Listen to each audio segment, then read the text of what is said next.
Hello, this is Tom Britt. West Tennessee PBS is working hard to bring you more local shows and quality PBS programs. And they need your financial help because they don't run commercials, they rely on your support. It's easy to donate. Go to their website, westtnpbs.org, and click on the Donate tab. Your donations to Channel 11 stay local and help WLJT-TV continue their mission to be as local as possible. They don't just fight hunger, they build hope. Hello, I'm Julie Cook. On this edition of Tennessee is Talking, we're hearing from RIFA Jackson about their ongoing efforts to combat food insecurity in our region. We'll find out how they're bringing together faith, action, and heart to serve those in need. Let the conversation begin. We are rolling. Confirm record. Can we get a mic check? Check, check. Stand by camera 2. Take 2. Stand by announcer in 3, 2. West Tennessee PBS presents Tennessee is Talking. Let the conversation begin. Thanks for joining us on Tennessee is Talking. Hello, I'm Julie Cook, and today we're highlighting a powerful local mission that's feeding bodies, minds, and spirits. RIFA, the Regional Interfaith Association, has been a cornerstone of compassion in Jackson for over 4 decades. From the soup kitchen to the snack backpack program, their work touches thousands each year.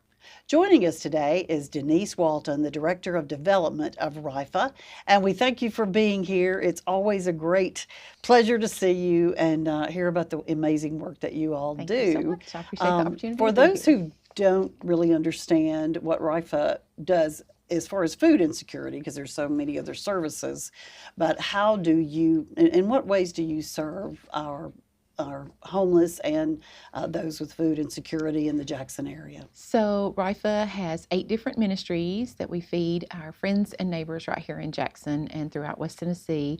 And we have, you mentioned a couple of those. The Snack Backpack program is the program that feeds kids every weekend. So in Jackson-Madison County schools, every student receives free breakfast and free lunch.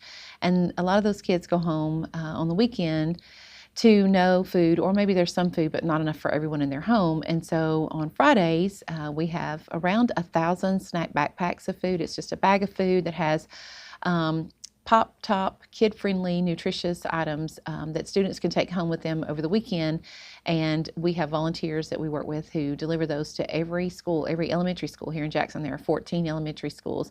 We're in touch with the guidance counselors, and so that's how we judge those numbers. And so they do have to go through a qualifying process. Through the counselors in the schools. That one and that program's only probably about 10 years old, the Snack Backpack. I remember the Pack the Bus. Yes. Because that's when everybody's getting ready to go back to school. Yes, and you all get the big school buses and try to fill them with as much. And all of that food is, our goal is that we can supply the snack backpacks as long as possible with that food. And would you believe that this is actually the 20th anniversary, really, of Snack Backpack? It started in 2005 with just 25 kids. I remember that. And that's something, and it's grown. Yeah. Yes, it's grown. The very first, and everybody was like, "Well, do you think people will really buy food and come by here?" And I didn't realize it was 20 years old. Oh, for Snack Backpack. Sorry, Snack Backpack is the 20 years. Is it Pack 20 the years? Bus Okay. is, I think, 10, 11 years maybe. Say, okay, Yes, because I remember around. both of them started. Yes. When you've been around a long time. Time gets away from us. It really does.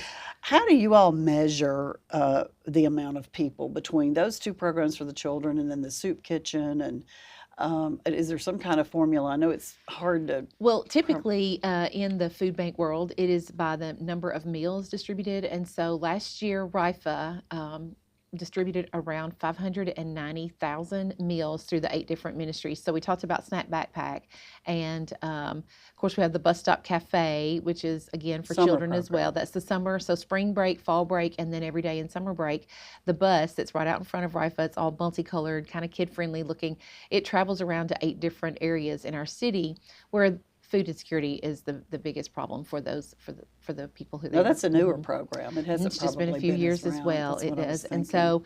so, we keep the number of meals that are distributed that way. And then, of course, in the soup kitchen, it's open every single day of the year. Breakfast and lunch are served every day. Christmas, Thanksgiving, all the holidays. And then it's open 4 nights a week for evening meals. And so right now the average around for breakfast is around 50 to 75 breakfasts are served, and then 75 to over 100 some days in the soup kitchen for lunch. So we just, try to keep up with those numbers as well. And then we have a couple of other programs. So Senior Staples is a program with RIFA where we distribute boxes of 30 to 35 pounds of shelf-stable food items. It's whatever we have. It might be flour and sugar and pancake mix or whatever's there. And so we take that to 6 different senior citizens centers. And so we can track that as well. A lot of people don't know, and I didn't know until I started at RIFA, is that while we do take care of 2 or supply those boxes of senior staples for 2 senior citizens centers here in Jackson, we're also in other counties as well. So we go to Brownsville, we go to Crockett County, and then to 2 different senior citizens centers in Lexington as well. So there's 6 total. So we're trying to take care of, senior adults and kids are just the most vulnerable populations for food insecurity. And not really able to get food on their own. Exactly. Possibly. And I know there's a direct correlation with learning and performances in school to the amount of nutrition and rest, but Yes. but the nutrition, there's definite For sure. figures on that. And we've heard from teachers as well who say that when their kids get that bag of food, they know that it will sustain them for the weekend, so they can come back to school on Monday ready to go and get that free breakfast there as well. So I'm really grateful that we're able to meet that need. Those are, kids can't help the things, that are going on with them. So we're thankful to be able to stand in the gap for our kiddos there. And I don't know if the Senior Staples program is as familiar to a lot of folks as the other 2. And like I said, I assumed, when I had volunteered at RIFA that there were things that they did for senior adults. I just didn't realize the scope of that as well. And so we work with those senior citizen centers in the other counties, and of course we're in touch with these here. And so we deliver that, and then they have volunteers who help get it in the hands of folks who need it there as well. And again, that's a vulnerable population. One other thing that's just been around a handful of years, and I love that we're able to do this, and right now we can just do it for 2 low-income senior citizens homes, but through the Jackson Housing Authority, there are 2 places, Rosewood Gardens and Centennial Pass. They're out off of East Chester here in Jackson. I don't know if they're called, they're not really a duplex, but it's little homes and they all touch each other. They're in a little row, but they're for low-income seniors, and 3 growing seasons of the year, so spring, summer, and fall, we deliver what's called CSA bags. It's community supported ag. And those bags are fresh fruits and vegetables that are in season at that time. So spring, summer, and fall. And we get those from Falcon Ridge Farms.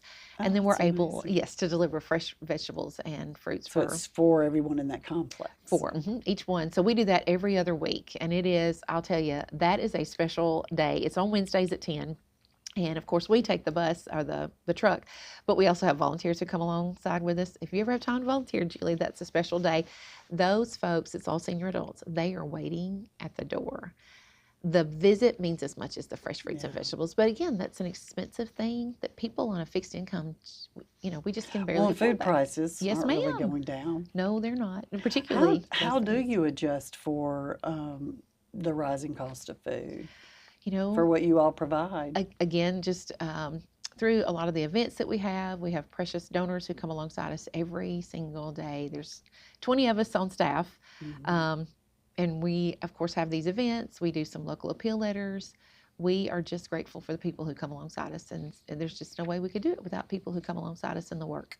I'm thinking some of the larger companies too, the manufacturers, yes. because there'll be a Facebook post every now and then, and you'll have about 50 little worker bees from one particular company. And we're so grateful. We've just finished construction, and that's our largest fundraiser, and we have so many amazing people who sponsor that, and then build the structures that are so amazing. And I love to take, I go and take photos every year because they make, I don't know, things out of tuna cans and beans. And, exactly. And it could be a logo of some company. It's Snoopy Disney in a plane. characters. Yes, it blows my mind. Many. And then some come up with their original I think one of my favorites was it was a shark coming out of the water Yes. at one time with tuna cans. Yes, in honor of Jaws that year. That was it's so much fun. And at the end of the night, all that money and all the food comes back to RIFA, and it goes right back into our community. Yeah, because a lot of it you rely on. You have that event, and what other fundraisers do you have through the year? So Super Bowl, SOUPER, Right. Super Bowl, we ask churches to come alongside us and do a special offering on Super Bowl Sunday.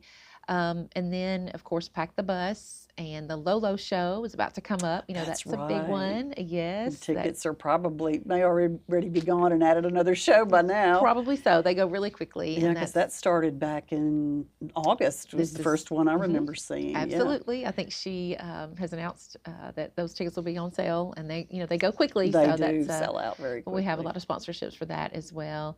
And then a couple of different appeals. You know, we just let folks know, hey, here's what's going on, and try to share some stories and some success stories of things that people. And we just have folks who will say, hey, can I do a food drive, or we took a special offering, or I'd like to make a donation in memory or in honor of someone. We see a lot of that as well. So. Because you do get a good bit of support from our local churches. We do. We're very, very grateful. Madison and surrounding counties as well. Yes, yes. And let me also say here, I mean, I'm happy to share right here. This is wonderful. But I'm happy to come and share with a church organization, just people that want to know a little bit more about what we do. We're always happy to, send someone to speak or to invite you to RIFA to come for a tour. Because I know you never run out of things to say. I do love talking about RIFA. Well, it's, and I don't think a few years ago we heard the term food insecurity. And that may be foreign to some people, but what does that mean exactly? Means that there's not enough food for everyone who lives in that home. And I do, from time to time, encounter folks who say, you guys just take care of the homeless, right? Yes, we do. Absolutely. Try to take care of our unhoused friends. But let me also say, we see a lot of people who are working $10 to $12 an hour jobs, and they are doing everything they can to make ends meet. And there's just not a way to make it happen. So rent is very expensive right now. Just the cost of living. And if you are, in one of those jobs where it's just not paying a lot and the pay doesn't increase as things increase, we see a lot of folks who are, at or below the poverty line. And the cost of living. I guess I wasn't quite as familiar with the senior staples. Now, this is a different program from the Meals on Wheels. That's its own organization, yes, ma'am. right? And they have volunteers that take one-to-one ready-made meals, I think, and different, okay. But this senior staples program, and that would be pretty much for people who are still able to cook a little bit or have someone in the home. Absolutely, and provide things so that they can make up those meals. Now, where does that food come from? A lot of times donations, just things that we have been given, and we do purchase some things as well. So we purchase whatever has not really come to us through Pack the Bus, we do purchase for Snack Backpack as well, just because we want those bags to be consistent. Senior staples are the items that we have in-house, whatever we've collected. It says staples. That's probably, that's exactly what that means. Now, are people pretty good about, I know you always say non-perishable items. Are people pretty good about understanding that? Yes, for the most part. Lots of canned items come in, These boxed in pop-top packages. little things for the kids are simple. Yes. What are some of those items? And those things, canned proteins, chicken, tuna, Vienna sausages is always a big hit. Things that a child, if they are in the home alone, especially can prepare. pop-top. Yes. And you have the Ravioli. little food bowls that they can put with water. Yes, macaroni in the little bowls, pop-top ravioli, chicken noodle soup, things like that are just easy for, someone to prepare. Now, how does the thrift store fit in the picture and taking the clothes donations? That's a whole separate it really operation. Is. It's wild. And so it's it's in the same building, so it's under our umbrella as well. And it's part of our income, actually. Around 28 to 30% of RIFA's budget comes from the thrift store. And most people don't know that. It is open 9 to 5, Monday through Saturday. And so people can come in and shop. Anybody is welcome to shop there. Our patrons, of course, come in. But the community, we have a lot of support from the community as well. There's all kinds of fun stuff in the thrift store. If you are facing RIFA from Airways, there's an awning. It's a covered awning. That is a donation door. And so we are happy to take whatever you no longer need. If it's in good, serviceable, working, condition, something that you would purchase, we're happy to take that off your hands. We have lots of furniture, During garage sale season, we receive a lot of things from folks who've had a garage sale. So and probably spring, summer, and fall yes, are busy, really heavy busy. times. A lot of yeah. estate sales, when that's over, folks will bring their things to us. And so we're grateful for that. And there are 3 places that can go. Of course, it can go into the thrift store immediately. Just take it right over there. We store a lot of things in the warehouse to give away. Mm-hmm. You know, when our friends are coming out of homelessness and they've been, they finally receive a room or an apartment, that's wonderful. And we rejoice with them. But how do they fill it so they can come to RIFA and we can get them a table and chairs or beds or couches? And so it's a blessing So to have you are that. able to just donate that Yes, to, ma'am. to We can those give in that need. away as well. Yeah. And then the third place is the RIFA auction page, which is on Facebook. That is amazing how Ellen Bennett is head of that. Yes, Ellen. And that's kind of that's her whole baby, isn't it? It is. She's amazing. And so we call it curate. So she goes through and finds really cool and neat, fun things.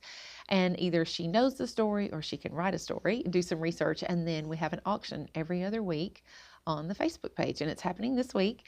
And so that money again comes right back to RIFA. So something that you no longer need can, go 3 different places. If you're getting new furniture, or because I know there are vintage items and everything from shoes to tables to scarves and Anything you need. glassware and Yes. all kinds of things. We But now that's a separate page, isn't it? It is. It's RIFA auction. Mm-hmm. Yeah. So And that we would be say different. that if the RIFA thrift store doesn't have it, you probably don't need it. Yeah, that's true. Yes. Because, I have to learn the rules of the auction because I did bid on something one time, and then I didn't realize you had to go back and do that final. In the like window. if you bid on something, and then you still have to go back within the hour of the deadline Sunday night. Mm-hmm. and make sure that you're going to either bid higher. Because there'll be a lot of bids coming in. Yes, a lot of So bids. it's real simple the way she does it, but it just took me a minute. It just takes a second to figure read that those out. rules and understand. Yes, Yeah. yes, but that's every other week. So once you bid on something, you do have to go back have to go before the back. Yes, ma'am. deadline. I guess you probably have a lot of favorite things to reflect back on. And how long have you been with RIFA? 3 years. Yeah, and you come from a background with children anyway. Did education? Yes, ma'am. You're a teacher, so Yes. what? I don't know. What is the comparison? Well, when I interviewed with Lisa Tillman, our executive director, she's been there 17 years. One of the things that someone asked me is, how does that skill set transfer over to RIFA? And I said, just in my time of doing some research for my interview, I learned so many things about RIFA that I didn't know, even though I thought I knew because I had served in the soup kitchen. I had donated some things. I had shopped in the thrift store. I truly thought I knew all about RIFA, and I didn't. So I just said, I'm going to use my education background to share the knowledge that I have of RIFA and our ministries, but also the population of folks that we serve. And I want to do my part to try to educate others. It's easy, and I've probably have been guilty of saying, everybody can get a job. But Julie, you and I both know that's not exactly true. Mm-hmm. A lot of the population of folks that we see every day are struggling. And so it may be with an addiction, it might be with a mental illness that keeps them from being able to sustain and support themselves. And so, it's up to me to help folks understand how we can serve and come alongside people in our community and better meet their needs and stand in the gap with them. So that is my job, is to be the voice of those who don't have one and to try to help people understand who we are, what we do, and how we can be there for others. So you really, and I know you've used that word ministry a number of times. I guess a lot of people go to church and pay money and do this and that, but everybody has their own way of serving, I think. How do you feel working in a ministry like that day after day? I love what we do. I'm grateful to get to be part of the work. When you walk through our doors, we want it to be a safe place for people and to be able to meet their needs and to come alongside them in a time of need. And I'm very grateful and humbled to be part of that work. I'm reminded every day that there are folks who are less fortunate, and to get to be there and see them. And I'll just tell you a couple of things. The last couple of weeks, we've seen some folks who've had their benefits card there's a scam apparently out there. And we've seen some folks who were trying to use their benefits to purchase food. And one lady in particular came in, and it was her daughter's birthday. And when she was trying to buy a cake for her daughter, she was told that she didn't have any money on her card. And she said, well, I've been really good with it. I know there's money on this card. She was heartbroken, and she was just down on her luck at that moment. And she came in embarrassed and hurt. And she said, I just want to be able to make my daughter's birthday special. And we all do. We've all been there as the mom or the parent or a friend. And so at that day, we had received from a local store several batches of cupcakes that were all pretty decorated and had the little rings on them and that kind of thing. But I know that our community outreach coordinator, Brianna, thought that she had given away most of those for the day. And she's like, oh, please, just let there be one more.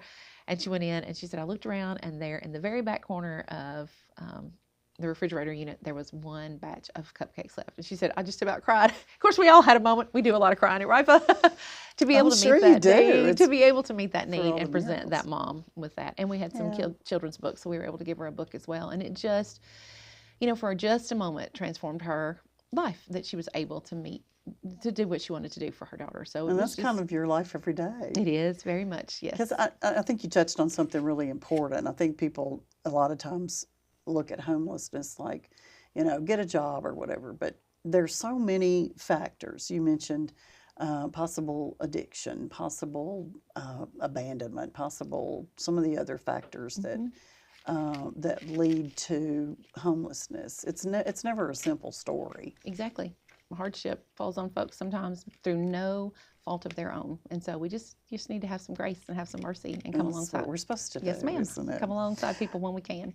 What do you think right now, as far as your challenges that RIFA has? I know you'd love to feed everybody you can't, but yes. what are some of the challenges you have to deal with? Well, we always want to continue to, and people call it development, but it's old school fundraising is what it's called. We're always looking for those people who want to come alongside us in that way. We are always grateful for volunteers who walk in. I mentioned that there are just 20 of us on staff. 600,000 meals is way more than 20 people could do, I'll tell you. And so we have volunteers in our building every single day, and we could not do the work without those people. Anybody from high school kids who got to get that Tennessee Promise volunteers, got to have those volunteer hours, to industries. We see a lot of industries now who are, and businesses who are looking for some team building opportunities.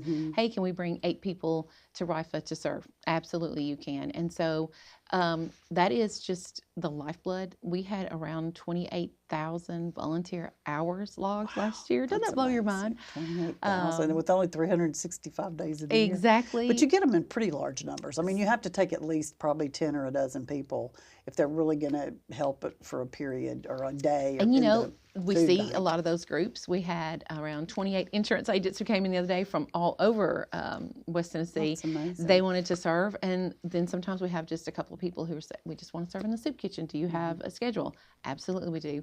We have a volunteer coordinator. Her name is Tracy Barnard, and her email's on the website. We have a link on the website there. We just ask folks to fill out the volunteer application and turn that in. And then there's a place where you can say, I want to serve in the thrift store or the soup kitchen or use me wherever. So you get an option on that. Absolutely, lots of options. We're just about to run out of time, unfortunately, but I want to, volunteering and organizing volunteers is one way to help. But as far as donating the food, donating the money, where do we need to do that? You can hop on our website for any of that information. We have a fairly new website. We just launched it this year. It's rifajackson.org, or any of our social media. We are very active on Facebook. We do have an Instagram account and LinkedIn. And you can always just give us a call. Just pick up the phone and give me a call. I'll show you around. I'd love to show people their donation dollars at work. I love nothing more than to walk you through the building and say, this is how your donation's making a difference. There is a list on the Facebook page too, and it's about every week or so of items that are running low that in you're the soup kitchen, specifically for sure. needing. And so that way, if you can donate whatever, but if you want to do that, those are specific needs that are listed, and that makes it easier. Yes, that's on Thursdays. To donate. So, yes, ma'am. But if they want to get involved, to call, go to the website, and it'll tell you if you want to donate or work or whatever. But I think your organization is one that has been so blessed, and having people really fill that gap, fill that need. And we're coming up on 50 years. When is your 50th? Next year. Will it be 26?